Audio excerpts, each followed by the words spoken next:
Vortex, a group of 8 students from London in the UK, representing the UK in the advanced category of this year's CANSAI competition.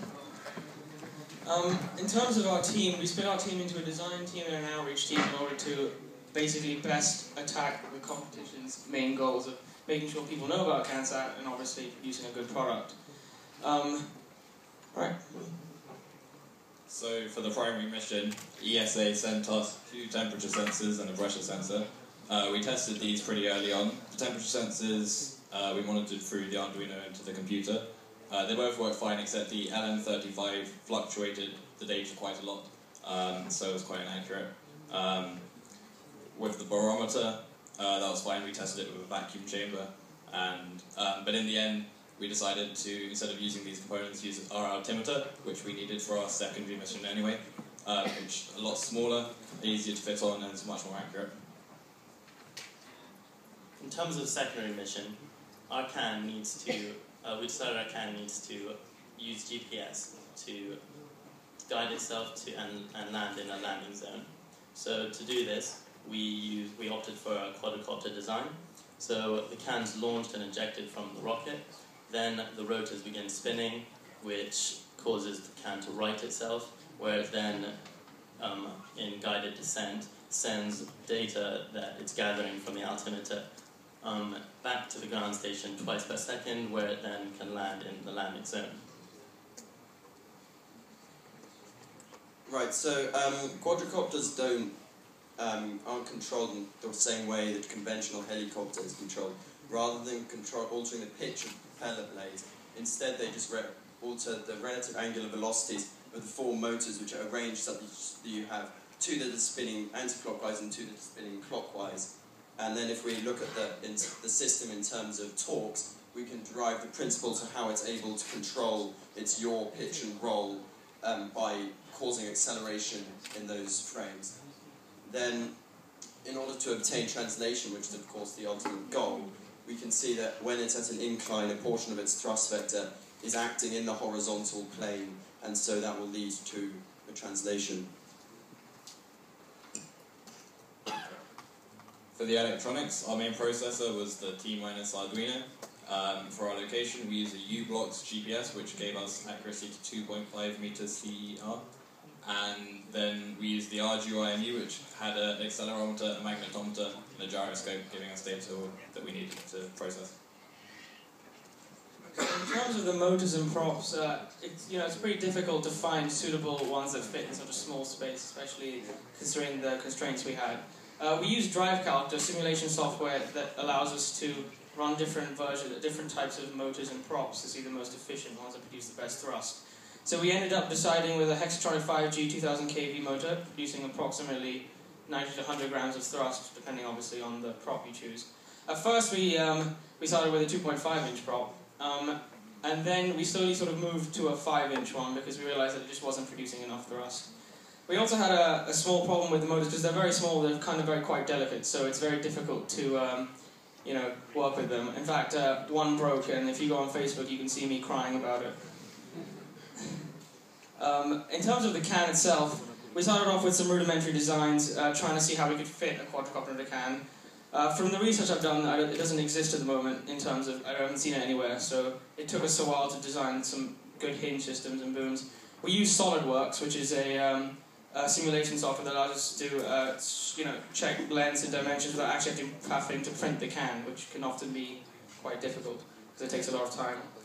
Our first print-out CAN was actually not the best. It was it took us a while. We had to go back to the drawing board and sort of think about it again. But we finally came to a good one, which is the one we're using now currently. In terms of powering our system, the motors require 6 amps of continuous current, so we had to opt for lithium polymer 500 milliamp batteries.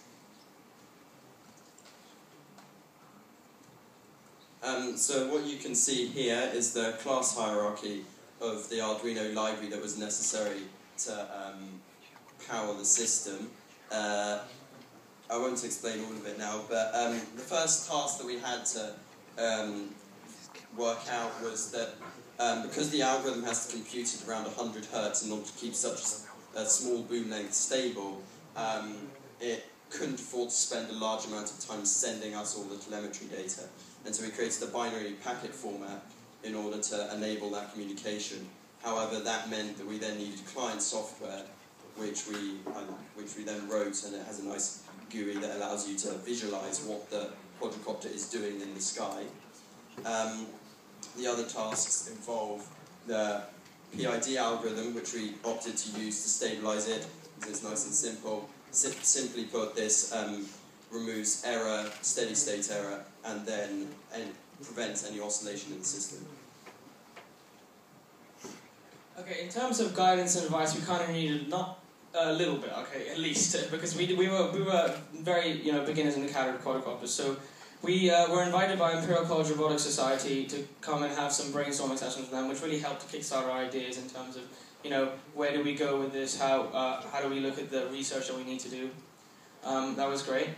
And in terms of outreach, okay, we had an international science conference in our school with schools from Germany, Japan, and the UK. We had a poster there, and we had a design document available for people who were more interested. You can see Louis doing a great job. In terms of social media presence and web presence, we're quite strong. I think we got the whole works in terms of Facebook, Tumblr, Twitter, YouTube. But if you look at the analytics, I think that's really important, because if you look at it closely, we have people looking at our page from all around the world, and quite a few viral videos actually, between 600 to 700 views in a week. So that was quite good. Yeah, Malaysia, all sorts of places. In terms of budget, you can see that our main components, which are expensive, were the Arduino IMU, which had £31, and then the GPS, because they contain very sensitive and small components, which are quite expensive.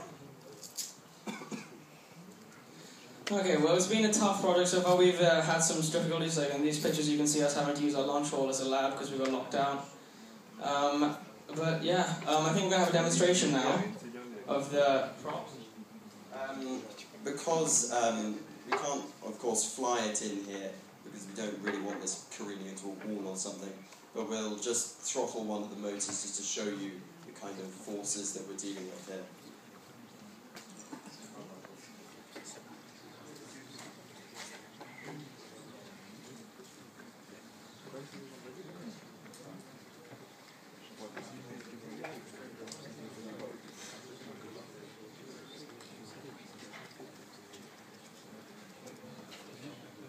Okay, so we're going to start off with a lower speed, I think. Yeah, just theoretically low speed, but okay, so we'll try and keep it for safety purposes. Okay. So that's 1/10 speed, but it's not a linear relationship. So if we now go up to half throttle, it's generating currently probably around 60 grams of thrust. That's half throttle, and then let's not look at it. That's full throttle. So as you can see, we're producing quite a bit of power, which we hope will be enough tomorrow to fly the cat. Thank you very much.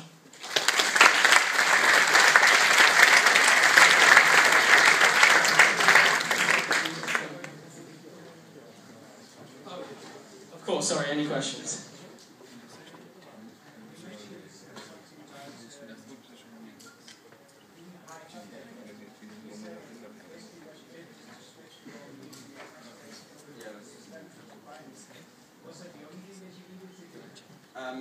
Well, no, there was quite a lot of other optimization you had to do in order to get it to run. It won't, in fact, on the T-minus board be running at 100 Hz. It runs at 100 Hz on my extended project. I made a quadricopter. It runs at 100 Hz on that, but that's a chip clocked at 16 megahertz, so it runs significantly faster. But this thing is far more bottom heavy than my EP was, and so it shouldn't be a problem that the PID is not updating as much, because you'll get a huge, because what you need the update frequency most for is the damping, so you don't enter into an oscillation. And because you've got that huge offset centre of gravity, it's going to damp itself quite effectively on its own.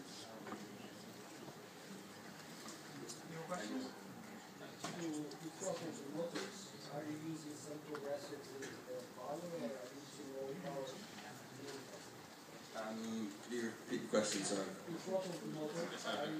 So we can't put them all at full throttle the whole time because it means that we can't increase one more to then dip. So we're going to run them, I think, probably at about 7/8 or something. To run that around, because of the weight of the can in comparison to thrust, it will probably be running about 90% thrust with then 10% of its thrust allocated for keeping it level.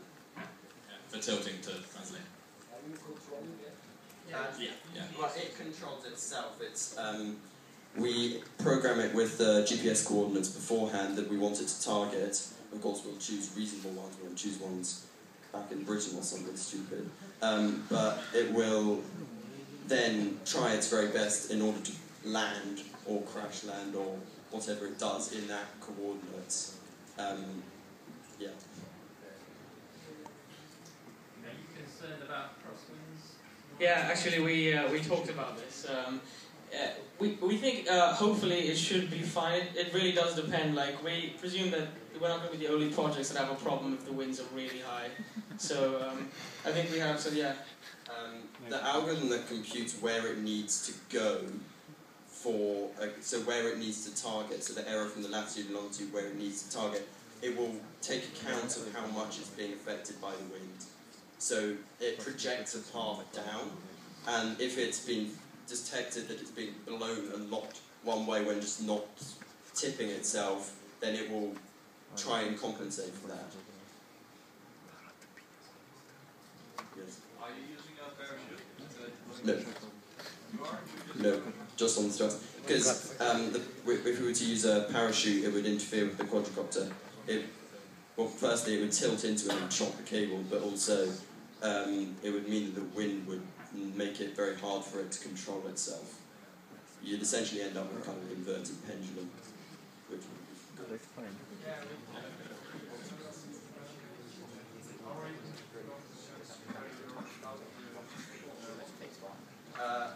We've been talking about that recently. At the moment, we are drag shoot, or because we can't use the magnetometers, unfortunately, because the motors interfere too much. So we're thinking a drag shoot at the moment that sort of releases or something. But yeah, that's the big thing we're thinking about at the moment. So yeah, as in, we feel that if the rocket does go straight, we should be able to. It should work naturally. But if there is another problem, like it starts rotating or something, then we'll have to see what We have to think about that as well. most probably will be putting the extra ballast we need to take, attaching that to a separate parachute, so that then we don't have to attach the extra mass to the quadricopter itself. We just add the mass that we need to bring it up to 350 grams on a separate parachute, if we're allowed to do that. I don't know yet. Definitely. Okay. We got.